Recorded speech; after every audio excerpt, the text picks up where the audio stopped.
It's funny how they don't get it, but it's there. If someone calls me a kwere now, right now, I think I can fight because You that definitely beat I that would person. definitely Yeah. be angry. Mugabe massacred people as such, but But he did. what He I did. know You is know, a single like I just want to correct you there. You know, one person dying, it's enough. South Africans are a bit spoiled. Sorry to say this. Like here in South Africa, it's difficult to walk around at night alone. You might be attacked, but in Zim, it's so much free that it's quite all right in such a way that you won't be afraid to walk alone.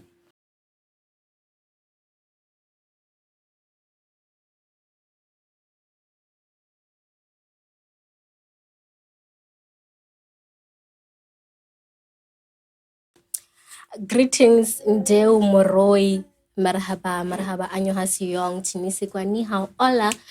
This is Beyond Borders with me, Thato Baloyi, and thank you so much for tuning in and for joining us. This is our very first ever episode of Beyond Borders, and we welcome you at home with us.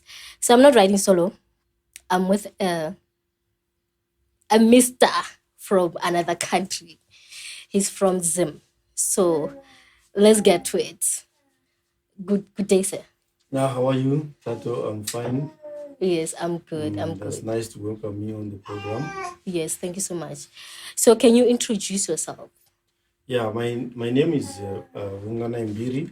Um, um, I come from Zimbabwe. Born and bred in Zimbabwe, in an area called Shurugwi, which is under Midlands province of Zimbabwe. I was born in a farm.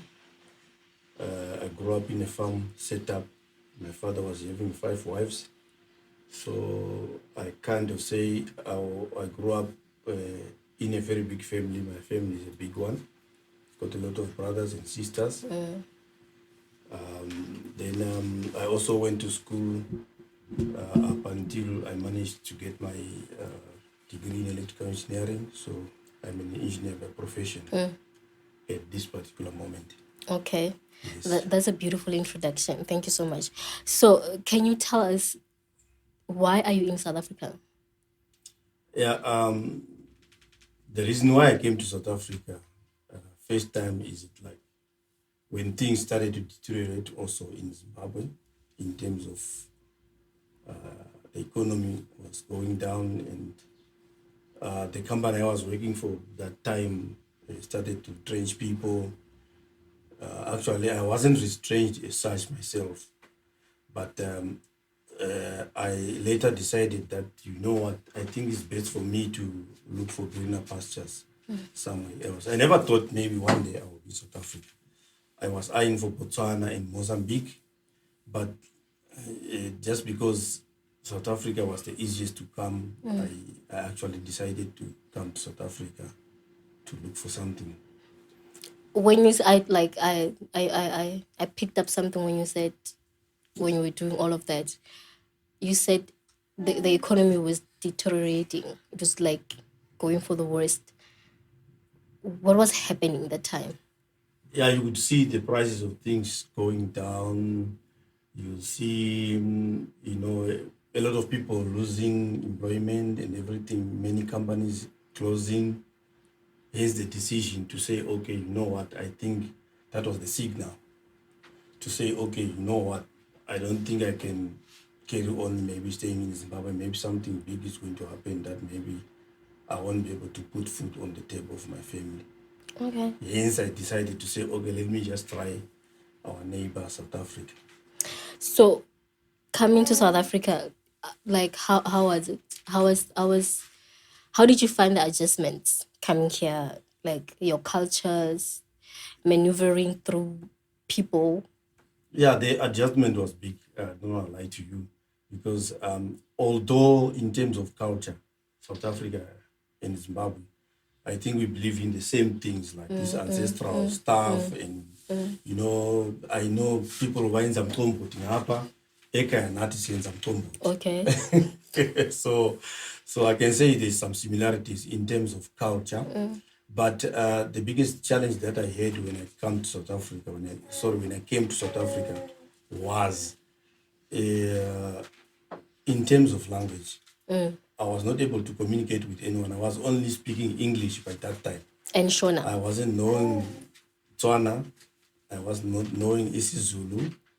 So it was difficult for me. So every time I approached someone, I would approach someone in English, of which that was very difficult to, I know some of the people in South Africa, if you approach the person in English, sometimes they look at you and say, wow. So they think you are trying to be like funny, or you are trying to be like, that to time. show up. Yeah. That time. That time, yes, yeah. Because now it's a culture. Yeah, they were thinking that you're trying to show up, so because when you approach someone in English. So it was difficult. And hence, again, the other issue that I'm supposed to mention is that when I arrived here, I started to work on a farm. Imagine looking after cattle. Even though your profession is... I was an engineer, but I was looking after cattle, cutting some trees and everything. So the white guy that I was working for was not aware that I'm qualified. He wasn't even aware that I'm a qualified person. So the time that he managed to see that I was qualified is it when there was an electrical fault on his farm. Then people came, 2-3 people coming to solve the problem. But I was just looking. I didn't want to show up to say, okay, you know what, I've got qualifications. Then I didn't just want to rush to say, okay, I'm going to tell him. But then when I saw that the people failed to fix his problem, that's when I approached him and I said, you know what, I can fix your problem. Then he said, no. Are you sure? Then I said, no, I can fix your problem. Just give me what I want. Then he said, what do you want? And I said, okay, go and buy that. I told him the right tools to buy. Then he was asking me, why are you knowing all these tools? And I said, no, don't worry. Just go and buy those tools. I want to solve your problem because I see you have battled to try and... Although I was just an ordinary person on the farm, just working, general work and everything. So then when he bought the tools, then I solved the problem. It's like 30 minutes, I'm already done with that problem. His stuff is running. Then he was asking me, you know what, are you hiding something? Are you qualified or something? Tell me what is happening. Then I went to my room. That's when I took my your papers. Certificate and my papers, and I showed him. He said, no, you know what? By that time, how much I was earning? I was earning 600 rands a month. You can't believe it. As an engineer, I was earning 600. So it was a huge adjustment. Yeah, because basically speaking, when I landed in South Africa, what I wanted to do is it like a lot of people in South Africa might say, we as foreigners, we're just rushing for cheap jobs and then we get paid cheap money. But I was not looking at that. What I was looking at is like to put food on the table for my family, because 600 rands by that time when I came around go 2000, a long way. Yeah, it was enough to send home. So the language, how long did it take you to be able to like now be able to speak Tswana or Zulu or Xhosa or any other South African language? How long did it take you? It took a while. I think almost like 2 to 3 years. But the advantage that I did have, like I was working with Tswana people, so they were also keen to help me. They were very friendly. I don't want to lie. Those guys were welcomed me very well. They were not hostile to me. They were actually telling me a lot of things about South Africa. So we were interacting quite well. We even went out together to go and drink beer, together. But that was quite a good thing because those guys were looking after me as well. Yeah. So in terms of language, I ended up knowing quicker. But most when someone is teaching you a language, the first thing that they teach you is so they started swearing words and whatever it is. Those are the words that I started knowing. So like now let's talk about your challenges. Now you are in South Africa, right? What was the biggest challenge that I encountered? You mean the challenges that I encountered in the beginning? Yeah, in the beginning, you coming here. Yeah, in the beginning, yes, I encountered a challenge whereby I couldn't get the right job for myself because since I came in a farming setup whereby I started working in a farm, because I was not knowing, like areas, I was not knowing anywhere. So I was just working in the farm. So that guy that I was working for, he wouldn't want me to go out because he was benefiting out of me. Because when I started working as for him, he now took me to his companies outside, and then he also on the farm, and I was also fixing his electrical stuff and everything. So he was happy. Yeah, fine. He increased my money because then, but he told me openly that, you know what, with these qualifications that you do have, I won't be able to pay you accordingly. But what I can only do is maybe if you want, maybe you will have to look for another job and go. Yeah. But then I decided to say, okay, you know what? Since I was not knowing areas and whatever, I decided to give myself time to try and maneuver myself in such a way that I will get exposure, and I will try to apply for companies so that they can also look at my qualifications and then get a job. So I could imagine, like, let's talk about now about your daily life. Now you're in South Africa, right? You're no longer in Zim. So for sure, because like you said, maybe culturally we might be similar, but there's a lot that we are not similar with. So your daily life has changed, your routine has changed for sure. Because now it's not like with time it has changed, but I feel like it has changed through how you do things when you are in Zim versus now you are in South Africa. Yeah. What was your daily Yeah, routine? actually, yes, that kind of a thing happened to me whereby I felt lonely because I came by the time that, there were very few Zimbabweans here. So when I came to town, like it was very rare for you to hear someone that is speaking your language and everything. So basically speaking, I wouldn't like, because by that time I also was not having friends. It was difficult to make friends because of the language barrier as well. So it was also difficult. So the only people that I would be talking to mostly were white people. Yeah. But my fellow Africans, South Africans, yes, I was talking to them, but not as much as white people Yeah. because of the language barrier that I was having. Because I was not knowing Tswana, so it was difficult for me to really communicate, even if I want to be a friend of someone, but it was difficult. So I can say I had a challenge whereby when you even want to go to town and you want something, and the people that you get maybe in the shop, someone is even speaking in Tswana, doesn't want to speak English. So that was the actual challenge that I also encountered in the beginning by that time. By the time, yeah. Yes. So now let's talk about how long have you been here? Since 2000. So I think I'm just 24 years now. Wow, you have been here. I've You are been almost a here. It's citizen. my home. Yeah, you're almost a citizen. When I'm now in South Africa now these days, I feel at home. I'm home. Oh, these days before These you. days, yeah. Yeah, But these days. that time, I wasn't feeling like home. I was. Why were you not feeling like home? The environment. It was different from like. It's not like when you are used, you are at home. You are then you kupana lima jita mo spotong and everything. It's now it's I used to like think about all those things like in Zim.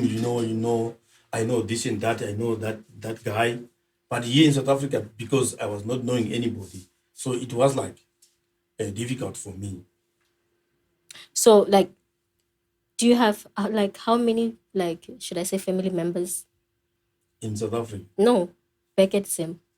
no, I've got most of my family is in Zim. My mother, of course, my father passed away, but most of my family members, my sisters, my brothers, they are in Zim. They're still at Zim. Yeah, they're still at Zim. So, do you like where you said the loneliness, right?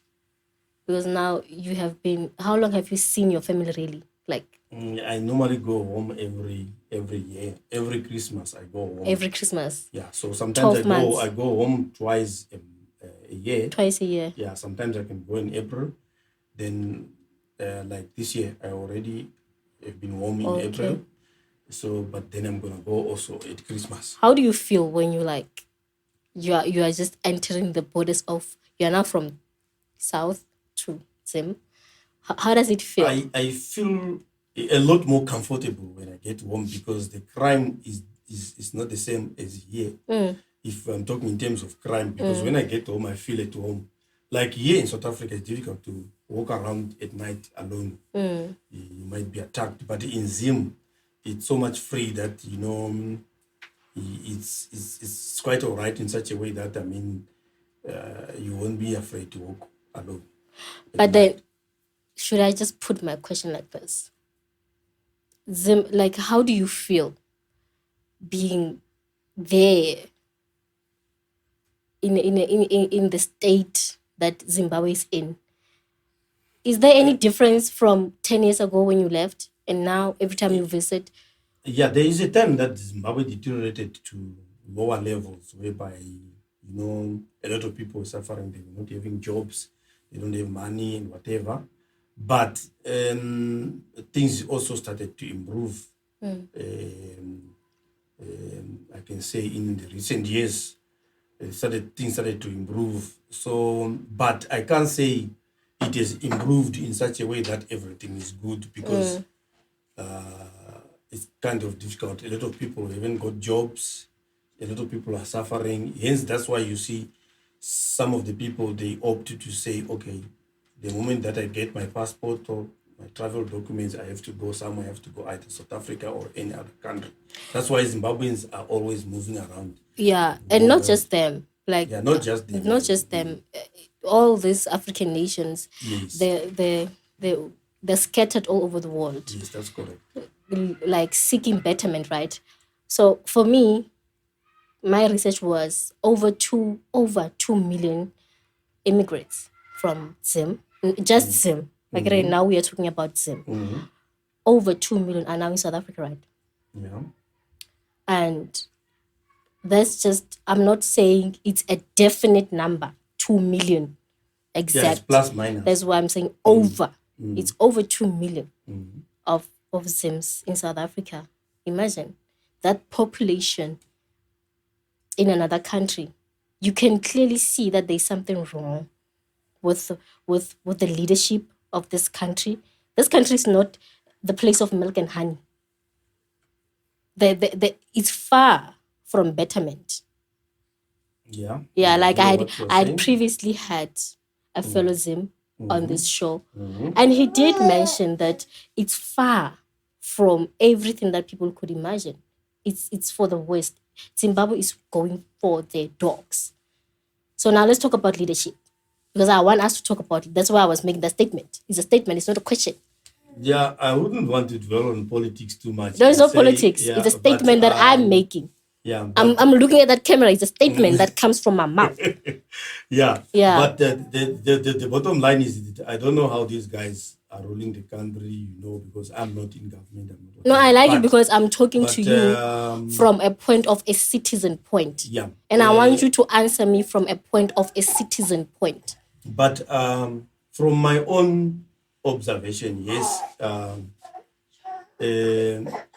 the governance, the corruption that actually happened also during Mugabe time and everything was also there, and people could see it was there. I can agree that there was also citizens complaining that there's corruption in the government and everything in terms of governance. But I wouldn't say it was only the problem that because bad governance actually ruined Zimbabwe alone. No. Remember also Zimbabwe was put on sanctions as well. So remember, any country, if it's put on sanctions, it's difficult for the country to trade. It's difficult for the country to get loans from the international community and everything. So hence, that's why you saw the economy of Zimbabwe it went on a downfall. Because the country was also under sanctions as well. But I also want to comment on that in terms of there's also some kind of sabotage also that also was done to Zimbabwe. Because if you look at Zimbabwe, it is a country that is rich in minerals and everything. So imagine if I come to your house and say, okay, I'm restricting you. You are not allowed to even go to spa. I'm only allowing you to just go to the tuck shop and come back. Who is saying that? Yeah, I would like to say because of the sanctions, because the sanctions put some restrictions on Zimbabwe. Hence, that's why you saw a lot of people then go But to poverty. I would like to just from jump leadership. on you on that word. I feel like the word sanction, you made it sound like it's a human being. And there's a human that contributed on having that word sanction and having it used, like you said, sabotage in your country.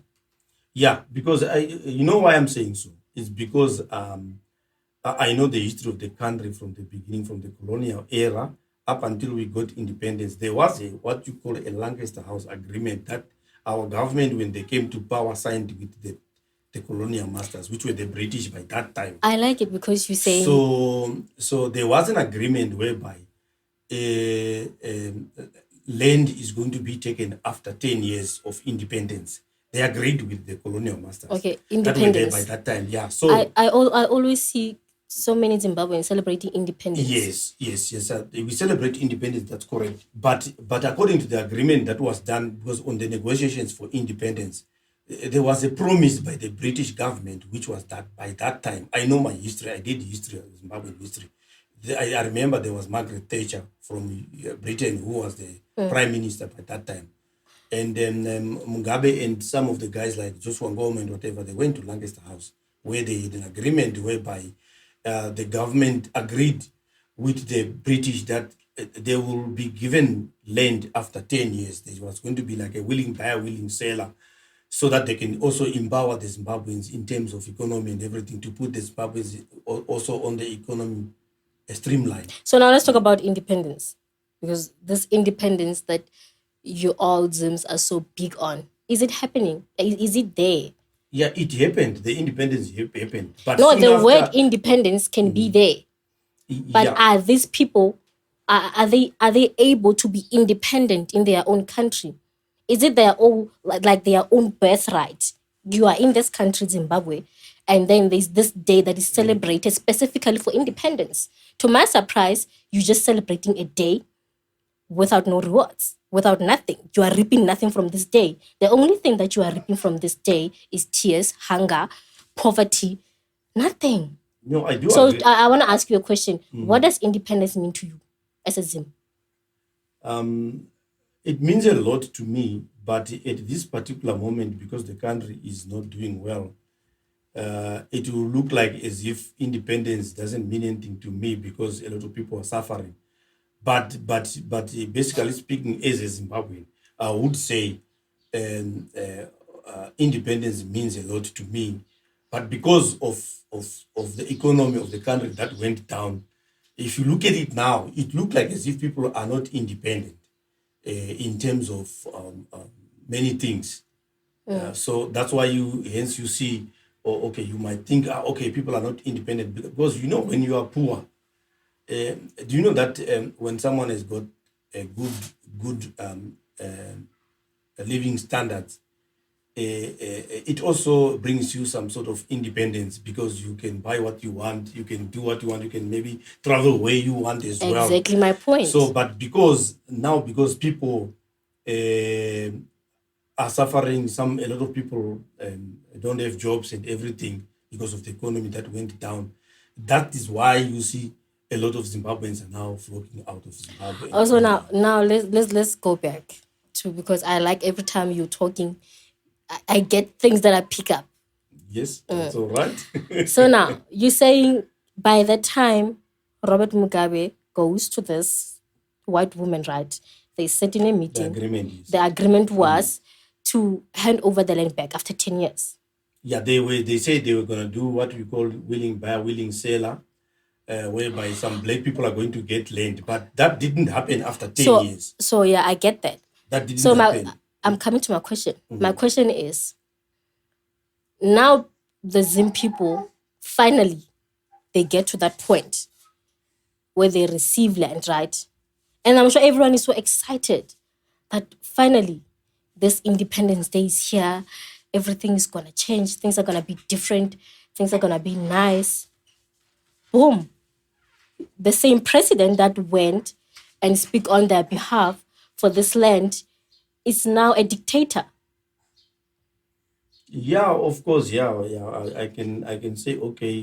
During the times that that those guys were in power, that Mugabe was in power, it looks like there were sentiments that he's like um, uh, doesn't want to go out of power, and he wants people to do what he wants. Of course, those notions came out. I don't rule that one out. Those notions came out. But there were also good things that Mugabe was also doing that I can also acknowledge, especially in terms of educating the Zimbabweans. I'm now educated because of him. So I acknowledge that, although there's some stuff that people can say, okay, he did not do one, two, three. And also, if we are to go back to the issue of land as well, because the issue of land is also the other area that made the Zimbabweans to suffer, So because when the land was taken, that's when all the chaos began, when Zimbabwe was given sanctions. Because remember, we're already having our problems where the economy was already going down. So the moment that the land was taken from white people, then the economy went on nosedive, because white people that were having, the scenario in Zimbabwe by that time was the white people that were having companies in town were the same people that were having farms outside. So the moment that those people, their farms were taken, they went to town and closed their company and go. Hence, there was massive retrenchments whereby companies closed and everything. That's when the economy nosedived, and then a lot of people started suffering. So I can say, out of also sanctions, out of also maybe probably with what people are saying that because of bad governance and whatever, it also ended up people had no option, because they can see that they are suffering. They had to come out of the country. there were more So plagues after yeah, plagues. And I wanted to ask, during the Robert Mugabe reign, I know that most people would say, but why this question now? I just wanna confirm and satisfy myself and the viewers. Get me? Was there massacres during that time? Or because you say you can commend him for the good that he did, but you can educate people. But if you still enslave your people, what is that? a lot of people do not know what actually happened in Zimbabwe by that time. Probably maybe I can open that chapter a little bit for people to know. Not really that Mugabe massacred people as such, but But he did. what He I did. know is, A single like, I just want to correct you there. One person dying, it's enough. yeah, I know. It's enough. I know there Yeah. was a problem, like after independence, where these guys didn't agree with each other, more especially because there were two tribes, the Ndebele and the Shona people. They were the dominant tribes that, the guys were like in charge of the country, like the Shona and the people were dominant. So what I wanted to say is, like, there was like some other people that when Mugabe won the independence, after independence, when Mugabe won the elections, what actually happened is that there were some disagreements between the Ndebele and the Shona. So there was also this enmity that came way before independence between the Ndebele and the Shona people, whereby the Ndebele people were killing Shona people, looting their stuff and taking women, beautiful women, and taking them. So when Mugabe came to power, when there was this issue that you say that people were massacred in Matabeleland, specifically referring to that, I think it was some kind of also like Shona people, I can say they were like taking revenge of what happened before. Okay. Something that, although people do not know the history of the country, but I think it was like that, whereby some people were taking some kind of revenge or something like that. I wouldn't say it was really a revenge, but it's my own thinking to say, but what actually happened is, like, when people were killed, the only people that were killed by that time is like the people from Matabeleland, which was the Ndebele people. Okay. So it would look like as if, because since these people were not getting along, they were fighting before and now they're fighting. So they were always fights between the Wele and Shona people. So I can say Mugabe was just there as a president by that time when those things were happened. Hence, a lot of people are accusing him and say because he was at the helm of power, so he was supposed to have stopped that, something like that. So being a Zim in South Africa, right? What can you tell people about Zimbabwe? The positive side of Zim. The positive side of Zim that I can see is our country has got potential to be better if it's going to be managed well, because we've got a lot of resources. Because there's a lot of diamonds in Zim, there's a lot of platinum in Zim, and you, if you look at platinum, it's A grade. Some of the platinum is being taken from Zim to South Africa for refineries because we do not have a refinery, I think, in Zim. So hence we've got a lot of minerals. Gold is there. There's many minerals in Zimbabwe, even more than South Africa. If it's managed well, I don't see people suffering in Zim. I think it will be all right. What do you think about South Africans?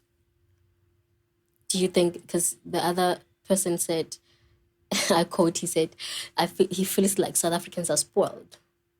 What do you think? Yeah. South Africans are a bit spoiled.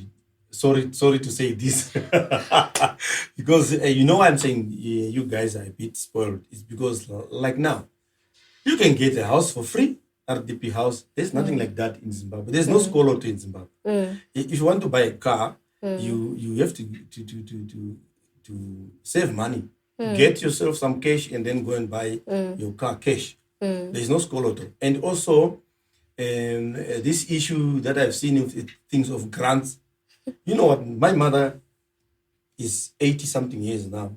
She's not getting a grant. We don't have grants in Zim. It's my responsibility to look after my mother. Not that my mother is going to earn some money somewhere. It's my responsibility to look after my mother up until she dies.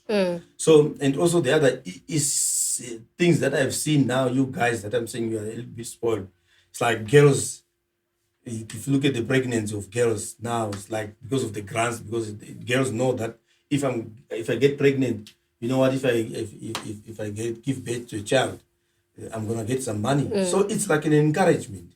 I'm not saying your government must not do that. It's also. Or you feel like it's an encouragement. Yeah, but it encourages some girls to say, okay, you know what? Even if I get pregnant as well, even if she's not ready to get pregnant, she can get pregnant because she wants the money. You get my point? She wants the money. So let's talk about like crime, right? Most people in South Africa would say, let's just make, for argument's sake, right now, load shedding. They're just going to, Zimbabweans, foreigners. What do you think about that? How does that make you feel? I think these people do not have information that is proper. Why? Because it's not all foreigners that come here to South Africa for bad reasons, for crime and everything. For example, I always want to refer to myself. I didn't come here to do criminal activities. I came to come and work and put food on the table of my family, and also contribute to South African economy, of which I'm doing. I'm also paying tax, like the same way citizens are also paying tax here. So I'm also paying tax. It's also being deducted from my salary.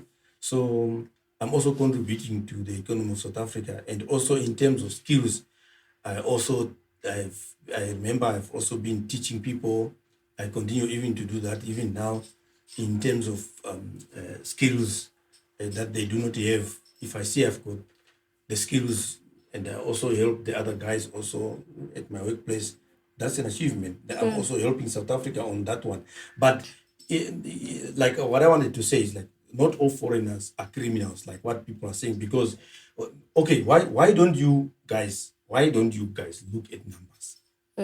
Why don't you guys look at numbers? If you go to your jails now, the majority of prisoners, is it foreigners? Or who? Is it foreigners? No.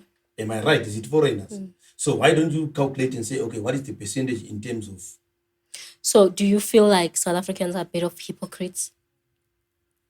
Not all South Africans.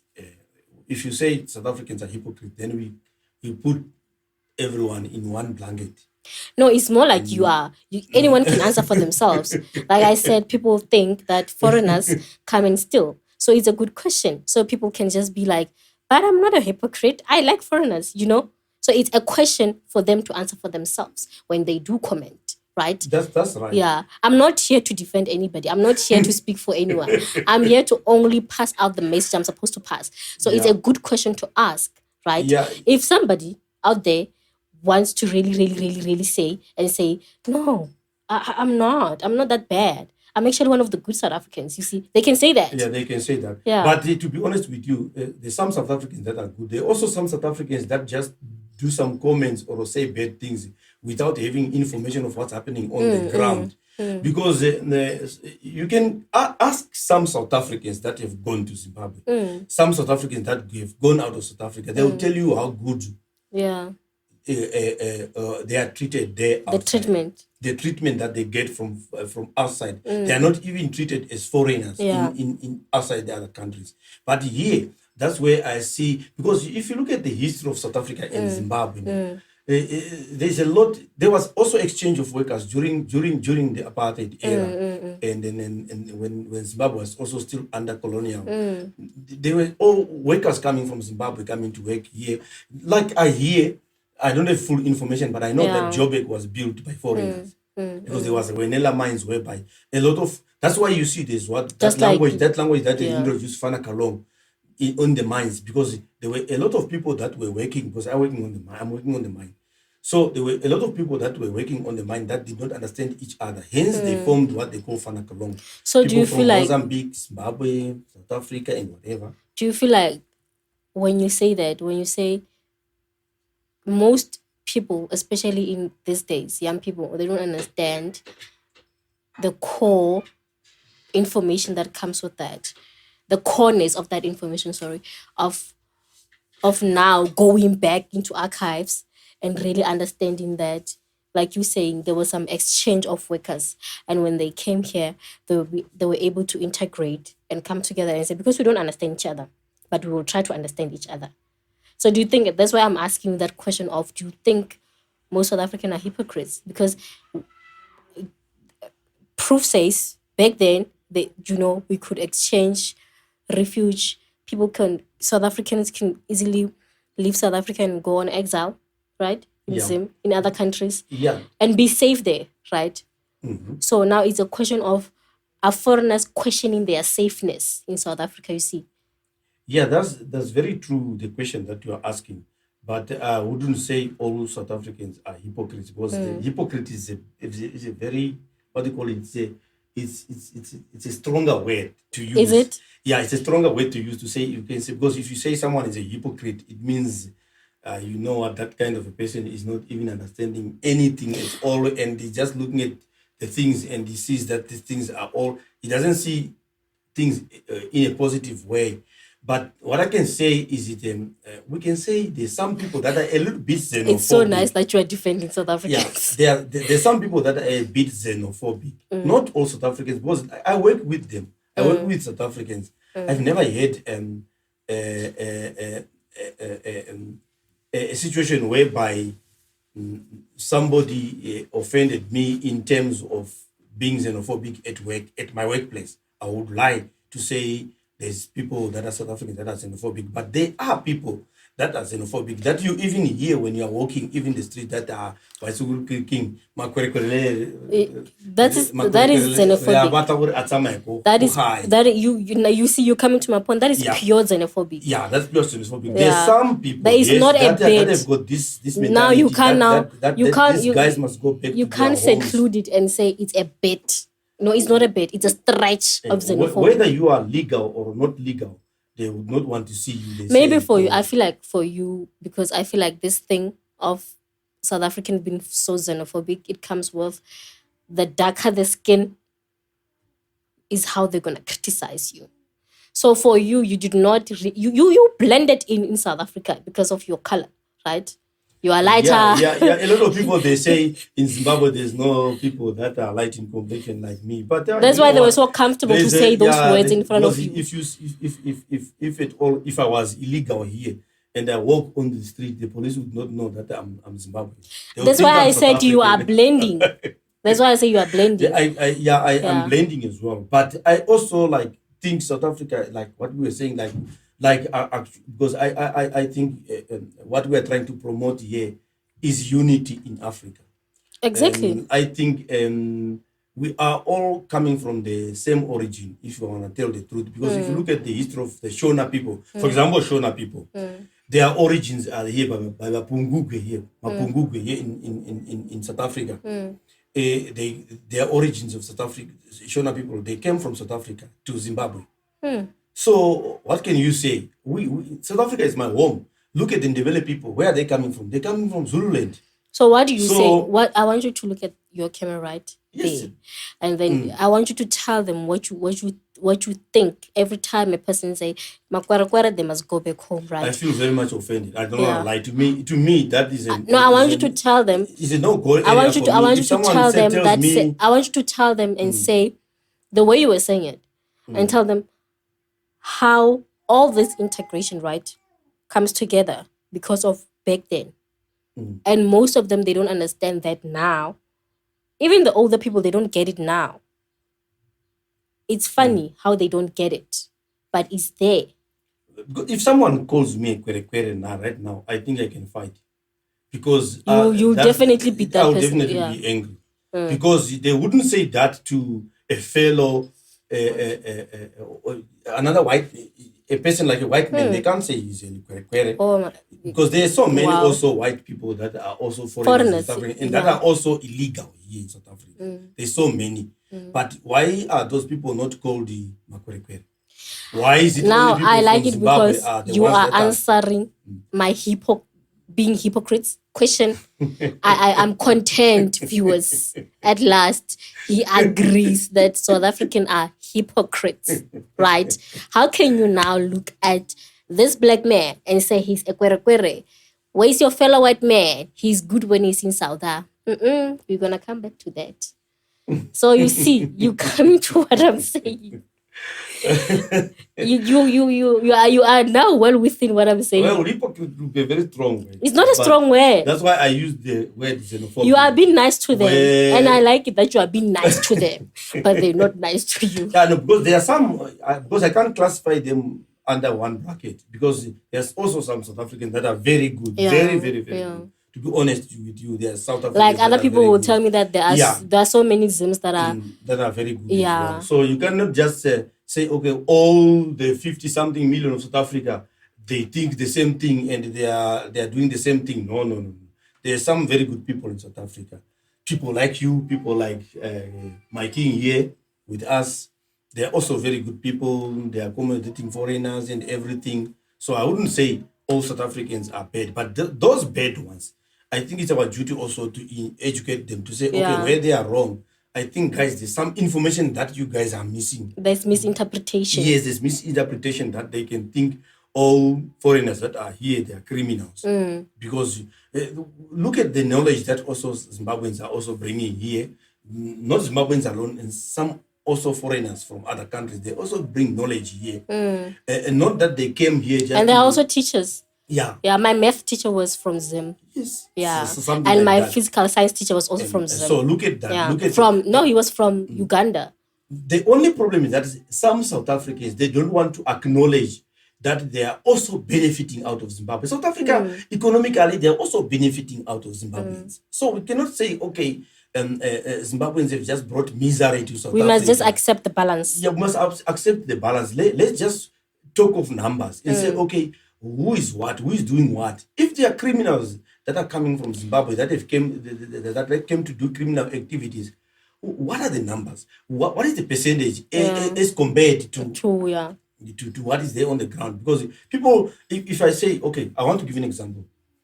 If you steal today, do you know that if you steal today, in our Shona tradition, we say if someone steals today, we assume that also your family members are thieves. Do you know that? We just say, okay, you know what, that family is a family of thieves. Ningi, I'm speaking Shona now. Ningi, the Imbava. We will be saying that family So now is family of thieves. let's go. Basically, but maybe it's only you that has stolen something. So can we say all your family members are now thieves because you? So that's the fact that we cannot say all Zimbabweans are bad wrongdoers. or all South Africans are bad.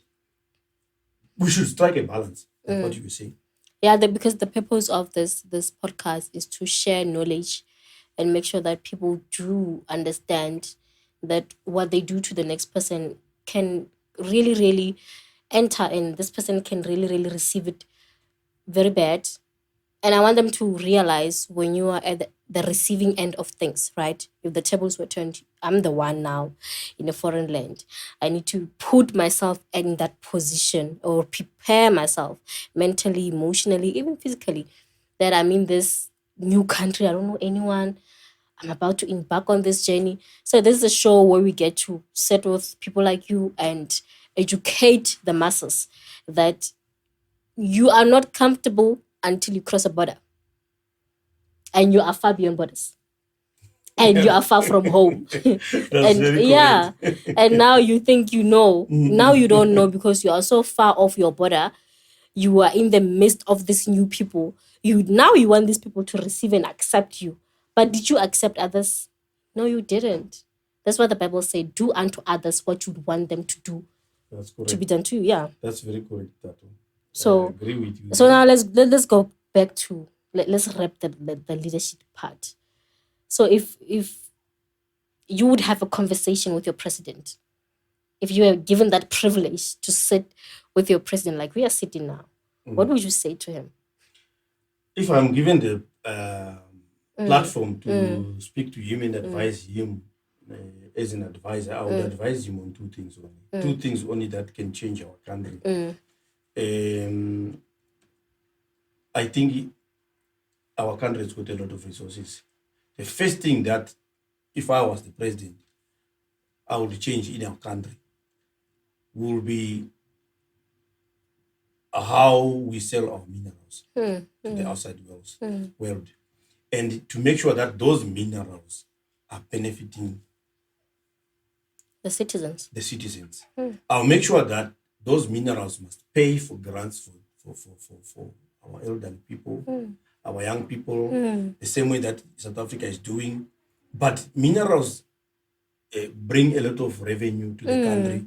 So I've got the belief that because of the minerals that Zimbabwe has got, a lot of people can sit nicely in Zimbabwe. They can be looked after by those minerals if it's done properly and if it's plowed back into our if it's economy. Not a one-man saving show, because now it looks like it's a one-man saving. The second thing is that I would also advise him is it like in terms of agriculture. That's another thing that I wanted to laugh at South Africans. Because a lot of people, there's a notion that South Africans are lazy. Yes, of course, I would agree. Myself, I would agree to some extent that some South Africans are lazy. Not all of them, but some are lazy. You know why? I would say that. Some of them, they even afraid to work on the land. You can see a lot of pieces of land. I was laughing the other day when I was traveling from here, I think, to another place like, I think, Northern Cape or so. I was talking to my friends and say, you know what, where you see there's a maize plant that has been planted or vegetables in the yard of someone, know that there's a Zimbabwean there. Because some Zimbabweans, many of the Zimbabweans are very hard workers. Myself, I grew up plowing fields, using cattle and whatever. There was no mechanization, there was no tractors, no nothing that we were using in my father's farm. But we were even selling some maize to the grain marketing board by that time. When my father was alive. So some Zimbabweans, to be honest with you, many Zimbabweans are hard workers. So what I would want the president to do is, since the Zimbabweans can work the land properly, I would want him to mechanize almost every aspect of the agricultural sector, to give people tractors, to give people implements and everything. They are giving now, but I think it must be that the attention must be more than what they are doing now. So that almost every Zimbabwean is given some sort of law. Because you cannot say someone can become a commercial farmer while he's saying home bottom and, like using cattle to plow. You can't become a commercial farmer. You cannot do that because it's difficult. So, by the end of the day, I would advise our president to say, okay, mechanize the agriculture department, whereby everybody has got access to machinery, access to tractors, access to implements, access to inputs and everything, so that everybody can benefit out of that. That is what I would advise my president. Those two. So I guess that goes for if you were the one in charge of the country, the people will be eating nicely. Definitely, if Yeah. I would be like, The people will be I can't really cruising say nice. maybe I would be a good president as such, but you know what? The people will be But cruising I can nicely. see what people want at this particular moment. So it's just a question of, that's why I'm saying, if I was to advise the president, I would advise him on the things that people want at this juncture, whereby I would advise him accordingly. So do you think he's capable of doing that change? Do you think there's a capability in his mind, in his soul, in his spirit? Do you think he loves his country? Or is just this one show for one man saving for himself? That's kind of a difficult question because the president who is there and right now, he also went to the liberation struggle and whatever, so he struggled for the country. So I wouldn't pin Yeah, him even down. Nelson Mandela struggled for this I country. wouldn't pin him down Yeah. and say, okay, he's not doesn't want his country. That would be very much unfair on my side. But I would just say, of course, maybe the way he's ruling maybe is different from other people. Maybe there's some things that he's overlooking that maybe he must correct. I would say in such a way that maybe if people are complaining about something, he must listen to the people, actually, their concerns. Their concerns. I think he can rule better than if he listen to the people and say, okay, you know what, people want this on the ground, people want this on the ground. I think that can be a So very do you good- think is there a need for violence? If he wants to reach the people, is there the need for violence? No. I don't believe. Do you in think like violence. the violence comes where now these politicians, they protect themselves? They use the soldiers to protect themselves.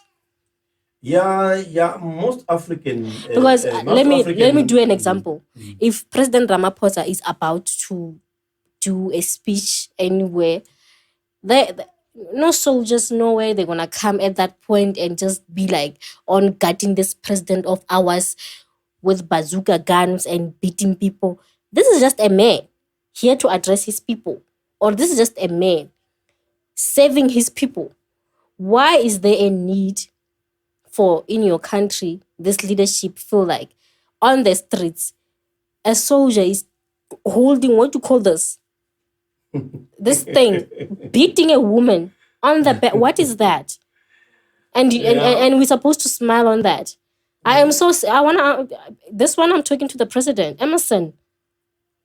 All of you, your descendants and you, is wrong if you think treating people like animals is fine. It's not fine until it's done to you.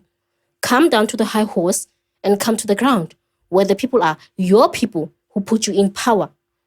We might say a lot of things and we might speculate on you and other African leaders who are doing all these wrong things to their citizens. But man, I'm angry. I'm fuming inside. I wish I could have a one-on-one with you, but it's for another time, for another day. I'm calm. Okay. That one was not for you. It was for. Okay. For him. It was not for me. It's not coming from me. Because I feel like you can't answer it. Yeah, not really that I cannot answer a question like that. But if I look at him, I look at him as a person of, he's the father of Zimbabweans because he also contributed to the independence of Zimbabwe. So I wouldn't pin him down like I said before. I wouldn't pin him down on many things because by the end of the day, he's also not ruling the country alone. There are also some people that can do bad things in the name of the president. Then people can go and beat up people and say we've been sent by the president, but that's not correct. During Mugabe's time, there's a lot of people that were beaten by other people, thugs that just come and beat people up in the rural areas and say the president sent us to beat people up, but which was not correct. But to my concern is this one. Our concern as people looking from the outside is this. This is a pattern that is not changing in them. This is it's more like you are taking over all these bad things that comes with this position. You are not willing to change anything. If he was willing to change anything, we would not be having over millions of Zims all over the world, scattered all over the world, finding themselves seeking refuge. Because let me tell you, this is serious. For me, it's very, very serious. It's not about a man who bleeds like you and me. It's beyond himself. We are talking about children that sleeps on hungry stomachs. But his children are full every night, day in, day out, day in, day out. And you find in Zim, right now as we speak, there is a malnutrition child. And he thinks he's a father of the nation. And you think it's a father of the nation. I'm sorry for my highness or your highness, Emerson. I'm so sorry. I still don't find you the father of the nation. If there's a child dying somewhere of hunger, malnutrition, and you still call yourself a father of the nation, no, sir. Change. He needs to change. This is the platform where we feel like he needs to change. And he needs to account for, because he's not the president. So if you get a platform, like, would you want to have a platform maybe to even interview him?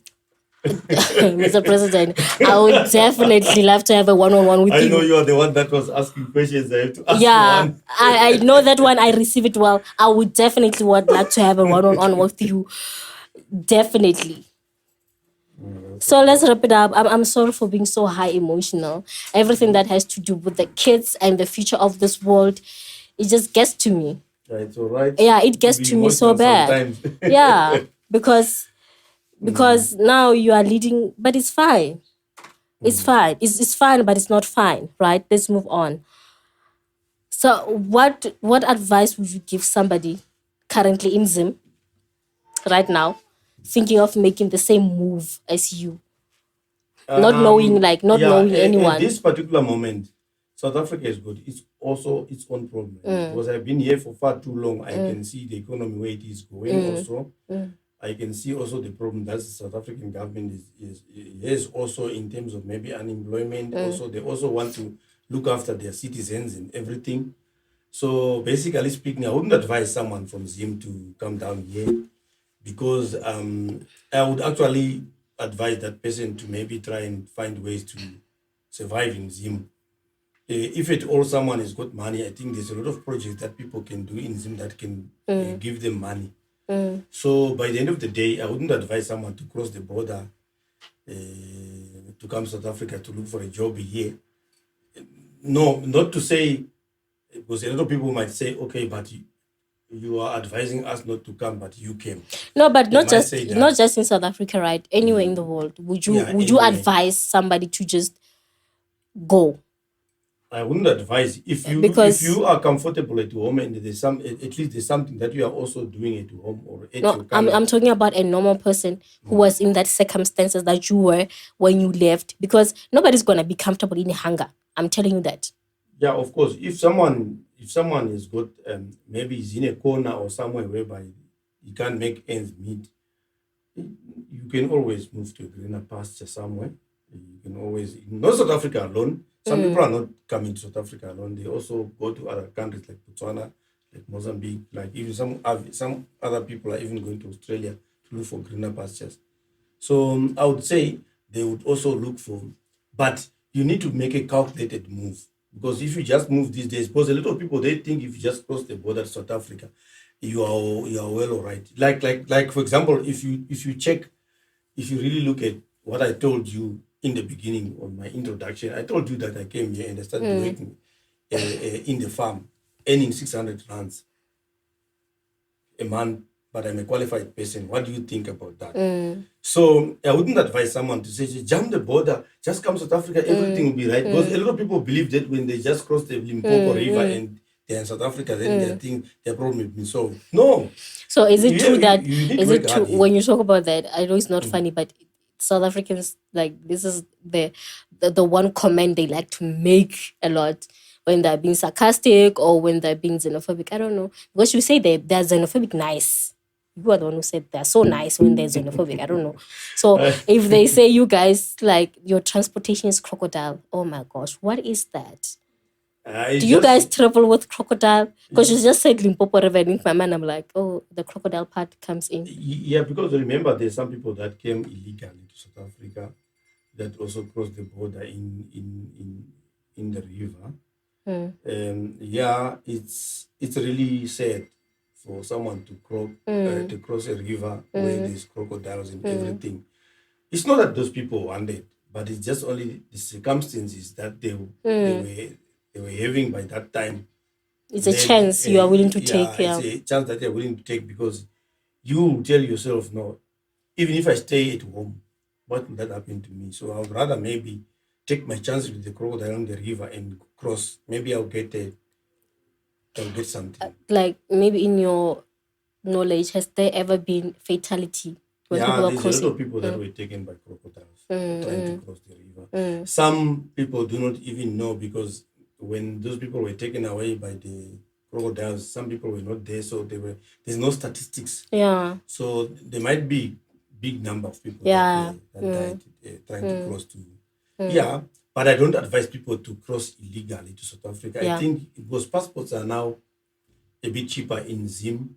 They must just try to get a passport, cross legally. If you want to look for a job, come and apply nicely and everything.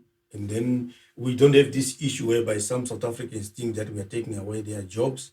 But on the issue of some South Africans thinking that we are taking away their jobs, but sometimes I don't believe that we are taking away some South African jobs, because there's some jobs that you do at a company that even another person from South Africa that maybe you are working with might not be able to do because of maybe your qualification or something like that. So it's not true that always that if I leave a company, then someone definitely from South Africa will immediately replace me. Maybe the company might look for someone also from outside again because of the virtue of my position and what I will be doing and the experience. So it's not always, but yeah, if you talk of maybe places like things like restaurants or a garden boy or whatever, anybody can become a garden boy. But if we're talking of some people that have got skills, sometimes it's difficult to replace those skills if there's no people to replace, you see. So that's the other issue which is there. That maybe South Africans feel that foreigners are taking their jobs. That's why I was saying, people just talk sometimes on television or anywhere, but they don't have the numbers. Yeah. What is the percentage in terms of unemployment? Come with proof. Something like that they say, okay, we have got maybe 40% of the Zimbabweans are in the prison, employment sector. Is that true or whatever? Or is that the case? So they must just look at the figures. Whether they are in the employment or in prison or everything. Yeah, something like that. So sometimes it's just a question of like maybe probably look at the figures and look at the percentages and say, okay, is it abnormally high or is it very low or whatever, something like that. But so that at least people talk from an informed decision, informed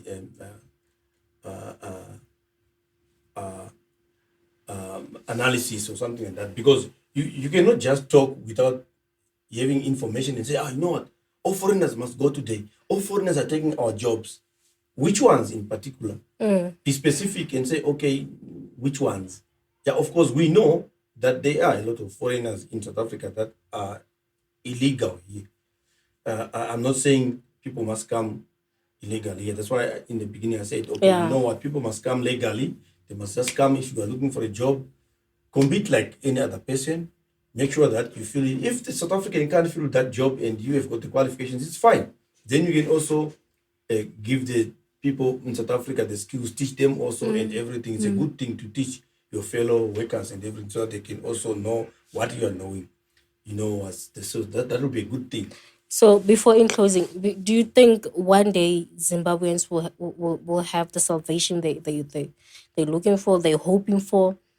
Do you think one day, because I don't know when it's that day, they'll be able to go back home and say, the place of milk and honey? Yeah, I've got a feeling like that. If the country is managed properly, I think that country can be even on top of South Africa. it can go on top of South Africa in terms of the economy. Do you think that there's Because a it's a need? small and manageable country. It can be managed. It's not as big as other countries. And if we're looking at the resources and people, it can go on top. But also, do you know that even myself in my heart, yes, I'm in South Africa, but Miss home. I miss home. I feel at home when I get home. Yeah. So I even think like, you know what, I need to go back home. It's not like I want to be here, but circumstances made me to be here by that time when I came here. So, but I feel like I need to go back home.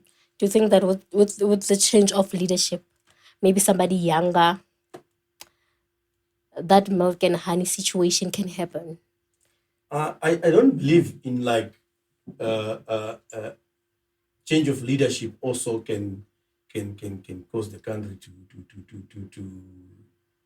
to be all right. The country can be all right just because the president has changed. Sometimes it can be worse. It all depends with the leader that has been put to power. Yeah, in that if he has time, got the yeah. wisdom to change everything in the country. Because sometimes I've seen governments being changed, but nothing changes. You get my point. So it's not a question of like right now we put a younger person. That younger person can get carried away and start also looting some money, wanting to be rich. Because you know why I'm asking you that? The old people were doing it. They were doing it nice. So maybe somebody younger. That's why sometimes, vice versa. It can be, point of that they can take a reference from this point and be like, we can change it. But I believe in democracy, whereby people change the government, people change leaders here and there. What I don't just believe in is for us to assume that if we change the government tomorrow morning, Zimbabwe will be like in 2 years' time there. It's difficult to build a country, actually, to say, okay, the country must be all right within a few years. So it's going to be difficult to like that person gets into power and then all of a sudden things change. But I believe even if the same people that are ruling the country, especially in that same party that is ruling now, they are good people. They are good people. Even if the leadership can change and they put in someone else. Do you know that? Let me give you an example for China. The party that has been ruling China for now, it has been, I think maybe it's even more than 100 years in power. But that party changed China to where it is now. no, thank you so much for joining us today and for coming and speaking to us. I know it must have not been easy, but thank you so much for coming and sharing your story with us and the rest of the world. Thank you so much. I appreciate so much. But if somebody calls me Kwere, yes, I'll be so much angry. Yeah. Well, that was it from me, Thato Baloyi, here on Beyond Borders. You can definitely like, subscribe on all of our social medias, especially here on YouTube. You can like us on The Real Beyond Borders with Thato Baloyi. So like, subscribe, and don't forget the notification bell so that every time we post new content, you're the first person to receive it and to enjoy it. Well, like I said, your girl came and conquered, and we're still going to conquer more. We're still going to conquer more. So thank you so much for joining us and choosing us. Adios. That's it.